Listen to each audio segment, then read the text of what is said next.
Welcome to Taking Care of Lady Business, where we put the business back in lady business. Hosted by Jennifer Justice, founder and CEO of the Justice Department, a management strategy and law firm that works with female and woke male entrepreneurs, executives, talent, brands, and creatives to build and maximize their wealth, focusing in the areas of tech, consumer product, finance, media, entertainment, and fashion. Jennifer interviews entrepreneurial women who have done it all, who will be sharing their secrets on all things business, especially as a woman. These highly successful women will share strategies and insights, including what not to do and what it takes to win. And now, here's your host, Jennifer Justice. Hello, everyone. Welcome to this episode of Taking Care of Lady Business, where we're putting the business back into lady business. Today, I have Katya Libin, who is a co-founder of HeyMama. I know that many of you who are listening know HeyMama or are members of HeyMama, but if you do not, or just want to hear her talk all about it, I'm gonna say welcome and tell us about HeyMama. Thanks so much for having me, Jennifer. HeyMama is a private social and professional network for moms that are growing careers and families. So whether you're a founder, an executive, or a creative, we are bringing together moms across stages of life and business to help support one another on our platform, through our events, and through our national community initiatives, all meant to advance moms at work. Amazing. How long has it been around now?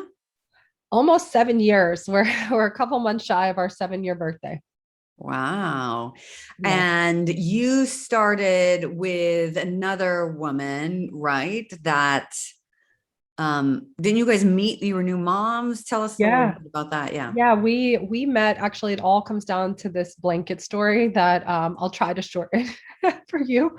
But basically, we were both living in Tribeca at the time, working full time. I was in tech.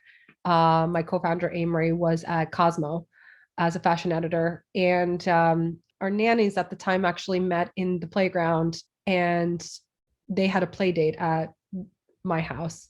And so her nanny actually left this beautiful blanket, Disha, at our house. And it was like, Serena and Lily, like matched with all the decor in her house. And so when she reached out to try to get it, actually, I had to unfortunately let go of the nanny I had for a few months because she was crazy. And I'm sure we all have crazy nanny stories. But luckily, I ended up finding another one that was with the family for 10 years after that. So she couldn't find me. So long story short, she went to the HRP Mamas board. I think you know that board. Yeah, of course. And she literally said, looking for Lily's mom, left Mari's blanket. And I happened to see that post, and I responded, and I invited her over for like a blind date, basically. And I remember she came over, and she was like, "Oh, I love your jeans." And I was like, "Thank you so much." She was so fashionable. She was so cool. And I had a really hard time meeting moms at that stage. I think every new mom has been there, where you're trying to find your tribe and you just don't know where they are. And like, you didn't get lucky enough that all your friends had kids at the same exact time. I was fairly young, so none of my friends had children. And we just hit it off right away and became actually really close friends. And we were friends for 3 years before we started HeyMama, which was a great recipe for us, since we had a lot of trust and kind of that closeness through raising our girls together before we decided to enter into a business relationship. Wow. Yeah, it's such a great story. Yeah. And, as like people who are following this podcast know, it's like I try to put things in buckets, but like you have like this community bucket and what we need as moms, and then this like co-founder one where, it's another thing that's super hard to understand and navigate. And, there's everything from legal implications to emotional and social implications to it all. But I want to focus a little bit on HeyMama first, and why you thought that you needed to start this. What was missing in your life? I know it was missing in mine, but yeah. Gosh, so much. I was in a pretty male dominated industry. And I was, probably about 5 to 10 years younger than most of the women that were having kids for the first time in New York City. So there was a divide between how I saw myself as this really like driven, ambitious woman, and then what happened when I became a mom is that narrative like had nowhere to exist.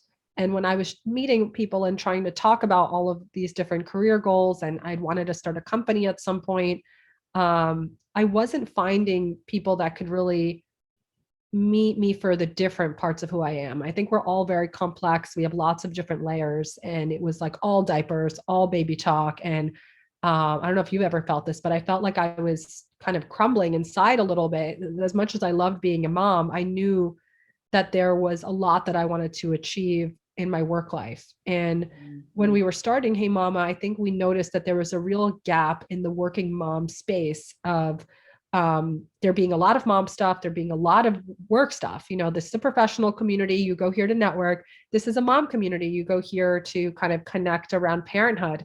But I think we're all human first. We want to connect on lots of different topics. And that was the initial gap. To be 100% honest, it was only once we started building the business that we had that like, oh shit moment where we realized how hard it is to build a business and how many questions we had. Because in corporate, like we had questions about parenthood, but I wasn't coming every day being like, how do you do this? How do you set up an LLC? Where do you go for paid ads? Like it felt like the sheer knowledge gap for entrepreneurship was so vast that it dawned on us that the problem was just like a lot deeper. It was the identity problem of working moms feeling like they had to choose, the old, like, you can't do it all, like they couldn't bring that side of themselves to a community. It was the resource and education problem of so many women just literally wanting to further their knowledge and their professional development to be able to be better at growing their businesses. And most importantly, the underlying factor is that we're going places, but we're not going anywhere alone. We cannot succeed and thrive in our businesses and our careers without others. And so building a really powerful network for women means that you can work faster, you can get things done quicker, you have access.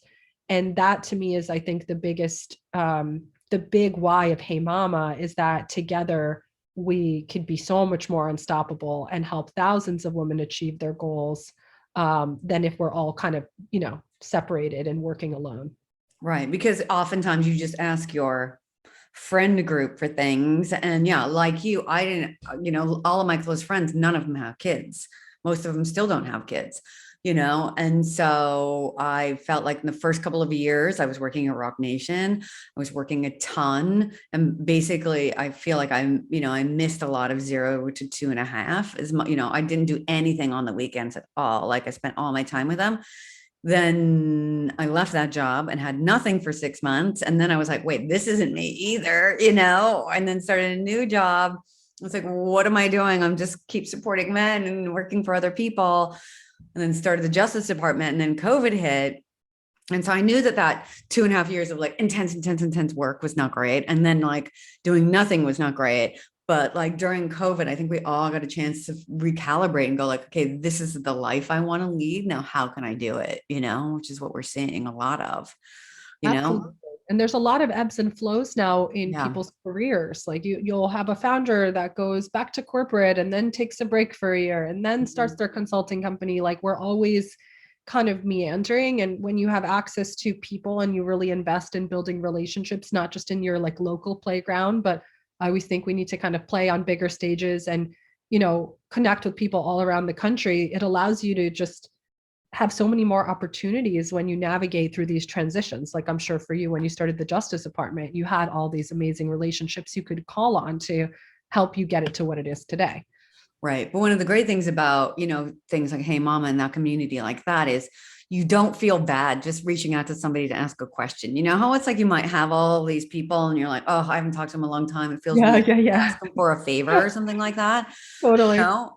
It's super helpful. Like I found our nanny was leaving us after years. She finally got her degree, and like, my kids are 8 now. I didn't need a full-time nanny. And, through JJ Ramberg on good, she helped find our Manny that is like part-time now, the kids wanted to go to sleepover camp. So I was like, anybody know anything? I found a consultant who's a Hey Mama, and like, oh, was that Lauren from 365? Yes. Yeah. She's amazing. She helped me find my camp too. Yeah. And so, you find these things that like, you just don't have time to do. And as women, we're often, we don't do our own nails. We don't watch our own kids. We don't do our own hair. But for some reason, when it comes to work, it's like, must do it all myself, and that's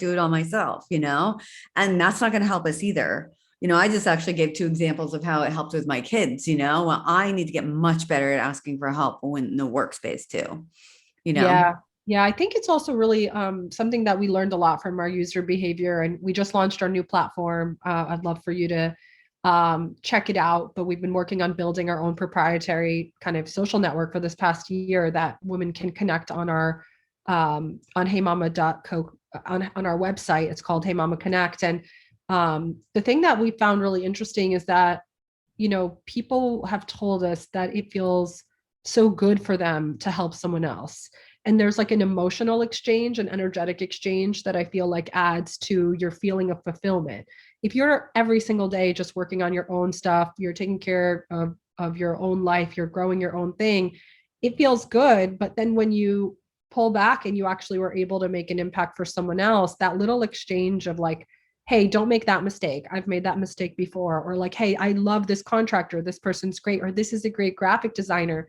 I feel like all these little digital energy exchanges, like they elevate the collective karma. They elevate this, I don't know, they elevate all of us because we're just constantly paying it forward. And there's something to be said about building that in, whether it's like on a daily or weekly basis, because it makes us feel good. And it also is just such a win-win for everyone. So we're excited for people to use the new platform and kind of, I'm sure people are going to post everything under the sun and actually post more vulnerable questions, like things that we're sometimes ashamed to talk about that I think people really want to have a space for that. And I think this new platform is going to give them that opportunity. Are there any things that are like off limits that you don't, that you talk about? Or no, we have a sex and love channel. We have, we have health and wellness. We have business, parenting, so we have about 27 sub communities. So when you log in, you could choose the sub community and you could post, and we have connectors within each community that are posting conversations every day, connecting women in that community. So if you're in tech or you're in marketing or you're in legal, you can connect with other women in that space, but then you might have, a question about your relationship and you might want to feel like you can have that dialogue in a safe space, in a safe container. Right. Well, I mean, going back to that, not only like helping people, look, I was giving Lauren business and she actually gets paid for that. Right. And that's one of the whole things about, this why I started the Justice Department is building, the patriarchal system. If it really wanted us to be equal, we would be, right. The men are in the power. Right. And so, my whole thing was like, let's build a matriarchal system and give each other business, for the most part, only each other business where we can. And then, it helps us all. The more money in women's pockets, the more that we will spend on other women, control the purchasing power, and so I feel like that is one of the major strengths of Hey Mama as well, and that you can find people to actually hire, and use that as a massive resource. Absolutely.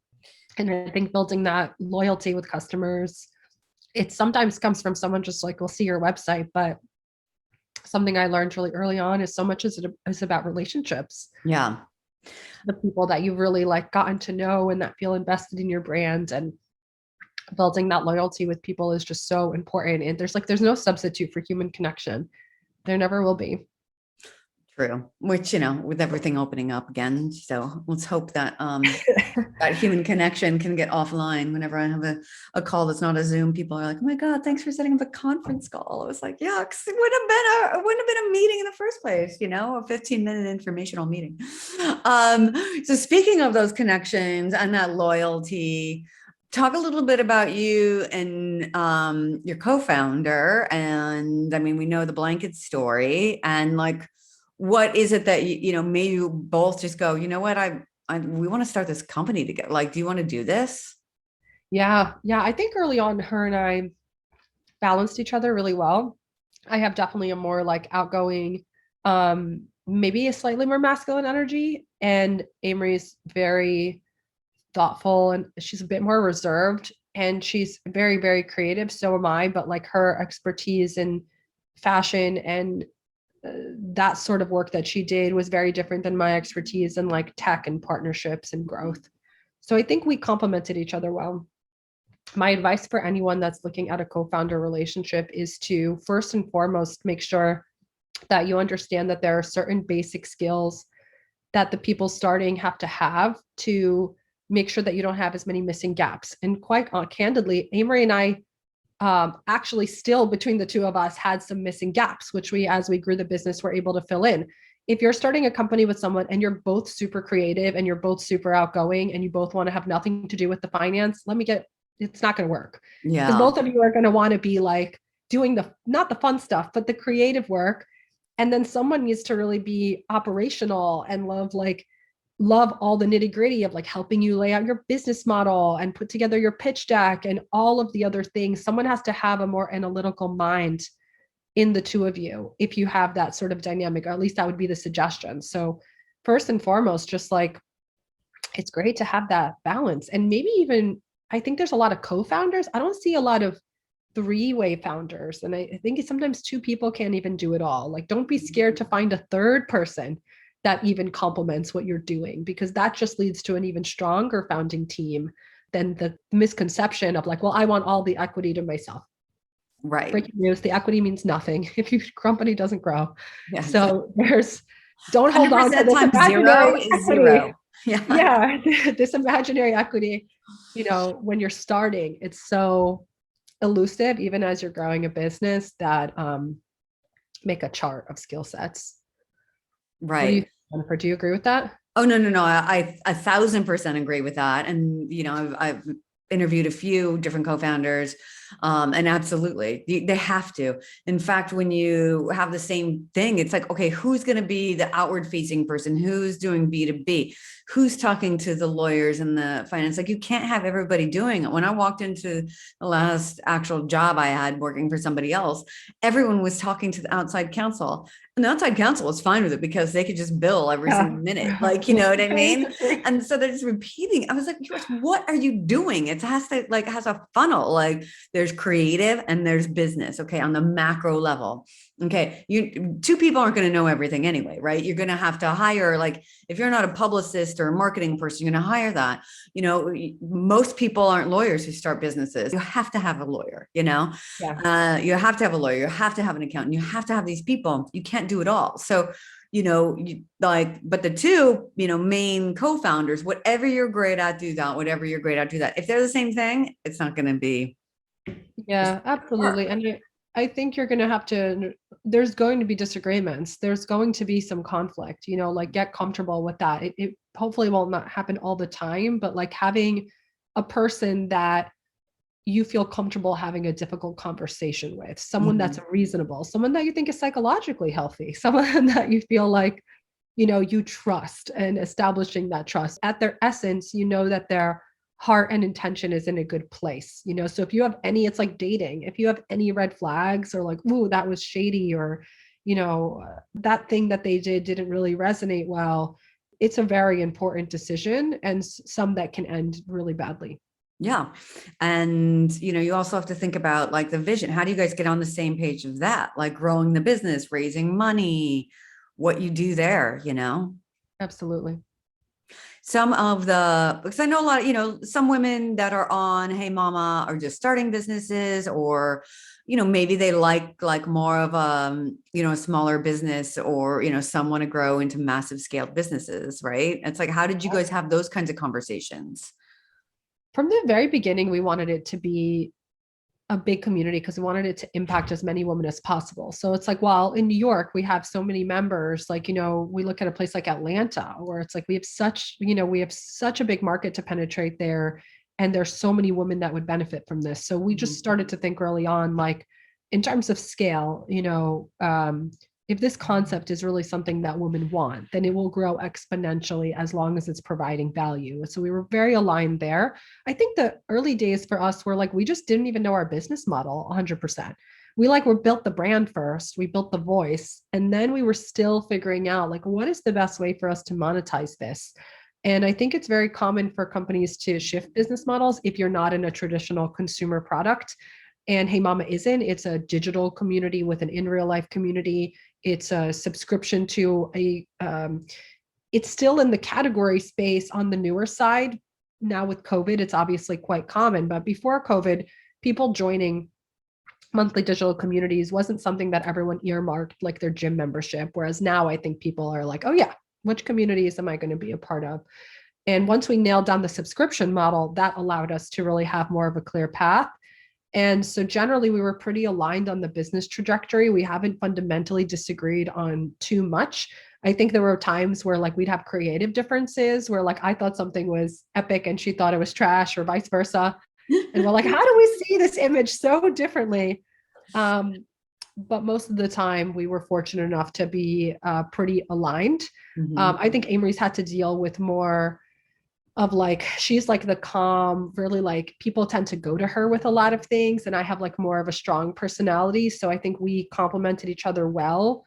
But that's again, that yin and yang is super important because otherwise I have two people that really clash a lot. And that's never a good thing.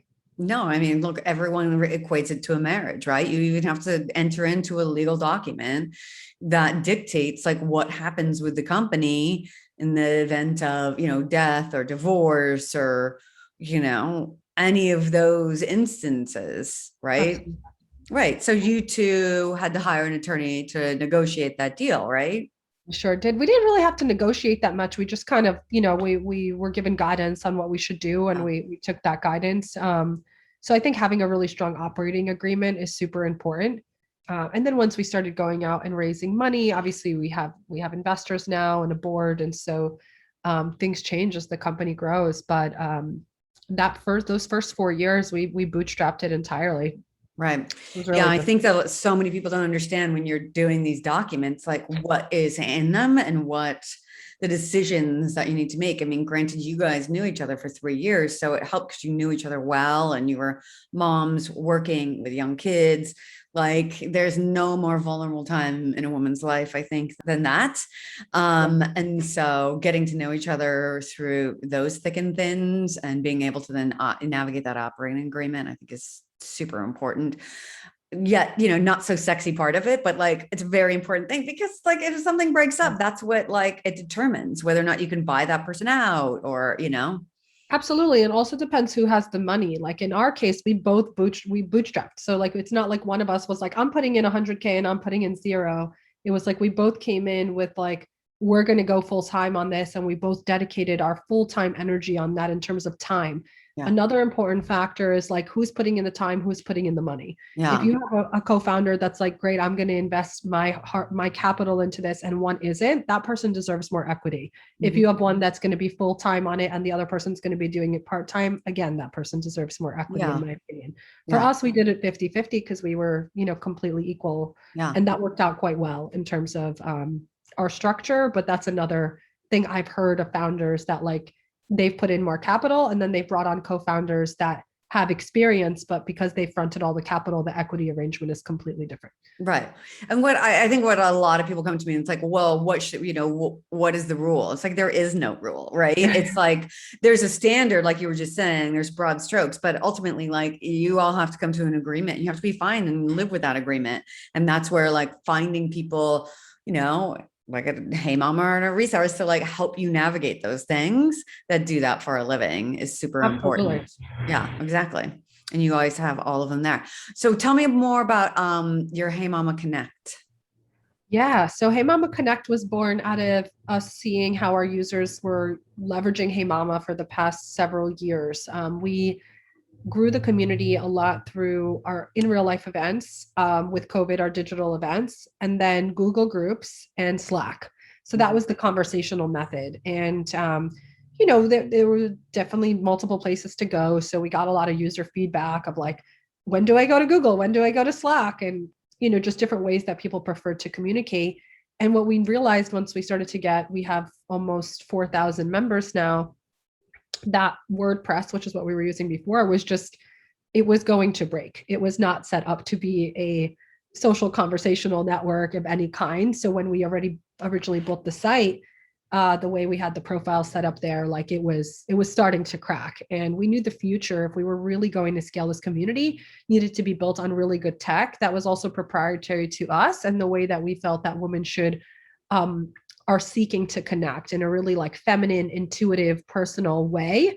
that's not necessarily built to capture their attention or to keep them on the platform as long as possible, but to make sure that they're really fostering those great connections and relationships and getting what they need and then getting out to whatever they need to do. So the journey has been a long one and an expensive one, as anyone will tell you, building tech is. We had the idea of building this platform like 3 years ago, raised money to be able to support building it, hired a new head of product that came on, Simon, who's incredible. He's a dad, and really just implemented so many shifts in the way that Connect was going to launch that allowed us to launch it yesterday to our members. And so this new Connect platform is really a one-stop arena for our members to go and post all their questions, find other members to connect with, access our events, access the content we offer. And for starters, it's going to operate in that kind of like, I have a question, I need help, I want to help other people, or I want to connect with members. And then over time, based on feedback, we're going to add more features and functionality that I think will help our users connect in, even better ways, or add in more educational components. So time will tell where it goes from here and the ultimate kind of product vision. But for now, it's always based on how do we help our moms connect in ways that leave them feeling supported and fulfilled on our platforms and getting the help and support that they need day to day. Right. That's amazing. I know it's a very, very big endeavor, especially because it's like you were in tech, but like for me, I'd be like, I don't even know who's good. Like, how do you hire the right person? Like they might say they can do it all, but who knows, Oh yeah. And it's so much more expensive than you think. Yeah. And anytime, sometimes I get some founders that come to me with, they have these app concepts and they get these quotes, and I'm always so weary because I'm like, this feels too good to be true, Right. And there's so many different directions you could take when building technology. And it doesn't mean I think we're going to become the next Google. Like our foundation is we're always community first, but now you can't really do anything without great tech. Like you can't seemingly connect thousands of women online without having a technology infrastructure. So depending on what kind of company you're looking to build, like the better your UI is, just it should speak for itself. So when you go to the platform, you should just know what to do. If we have to tell you, or if you're getting lost, that means that the UI has failed us. I know. I'm like, if I can't just plug it in and go, I'm like pissed. I was on this legal tracker from Thomson Reuters this morning. I was like, it is so not user friendly. It's insane. Like all of that stuff. It's like crazy. It's like, why do I need a tutorial to use it? That's an issue right there. It's an issue. And then the other piece of advice I give to founders a lot that are just starting up is a piece of advice I wish we took ourselves is find a technical co-founder.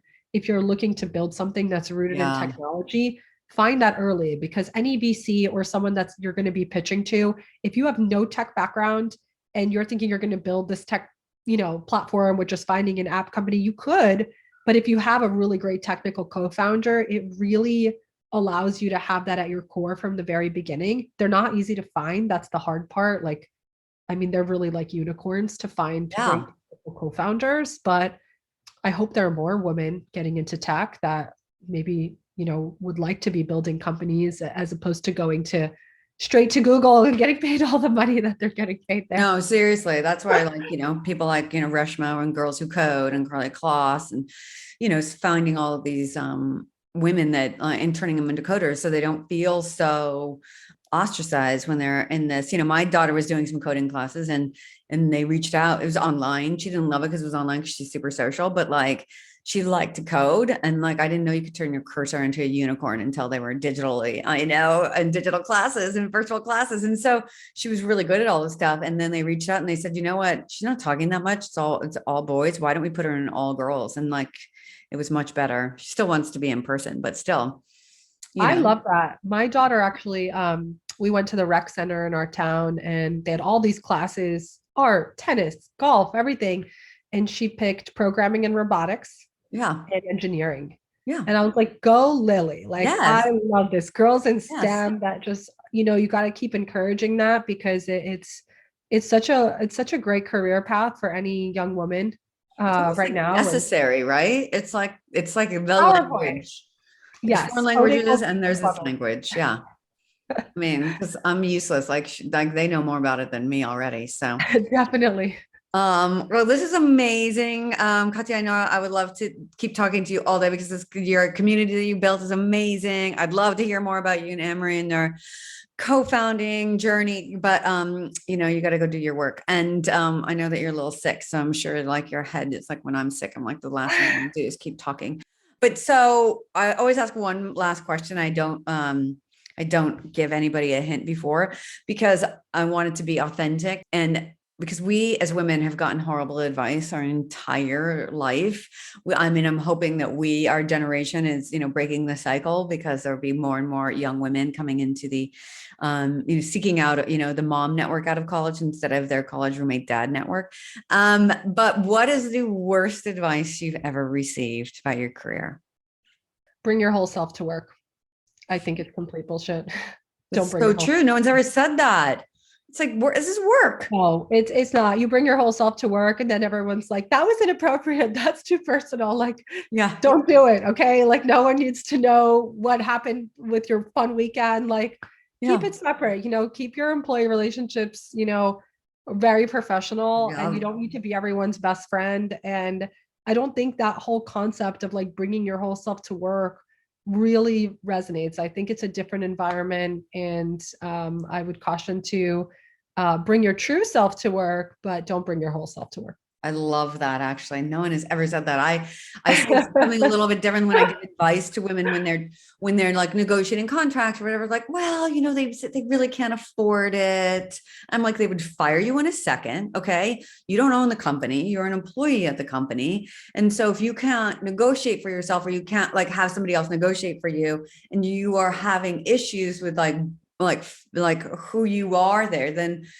or so basically standing up for yourself, then act like, your kids, you will kill me for your kids. Okay. So instead you are advocating for your kids and what would you do then? And be that person. Right. And so they're like, oh my God, it's very similar. Like, don't bring your whole self, like, because your kids are not like, they're part of your whole self. Like you would do anything for them. Don't do anything for the company. And, no offense to any of your workers or whatever, like people who work with you, but it's the truth. It's like, this is work. Work. Yeah. And it's okay. It's also not always going to be fun. So exactly. It could be torture. It could be a means to an end. And, it could be great too, so it can be all of the above, but it's never going to be just all great or all bad. It's not. And I think even when you're doing what you love and you're in your purpose and you're, doing something that's super mission led, there's still so much other work within that. There's going to be moments where we're humans, we're hardwired to, our interactions aren't always going to be just smooth sailing. We're just not built that way. So I think the thing with the remote environment, it's made it a lot more complicated because there's so much digital communication. I highly recommend one of our members is Erica Dewan. She wrote a book called Digital Body Language. And she gets into so much there, like just the simple way that you send an email could give someone anxiety for 2 days. Oh yeah. Because you were so brief with it, whereas there's just a whole new era right now of how you can kind of improve the way that you carry yourself in a digital landscape. I think it's really fascinating. I'm definitely still learning. Oh yeah. No, I know that. I've definitely given people anxiety, but like, no, we're not going to do that in an email. And they're like thinking about it all night. What and happened? I had a smiley face, or like my kid was coming in. I hope that part of the advice is not to take it so personally. You don't know what that other person's going through. All right. Anyway, thank you for that. That was awesome. Obviously went on a whole tangent. So if people want to join HeyMama and find you guys, how can they do that? Yeah, go to heymama.co and just click on apply. You could always mention my name. I'll make sure your application gets through a bit faster. We're accepting members across like different industries and locations all around the US. And we're really excited to get to know you if you want to get involved. Amazing. Well, thank you. Thank you everyone for listening to this edition of Taking Care of Lady Business. Until next time, I'm Jennifer Justice.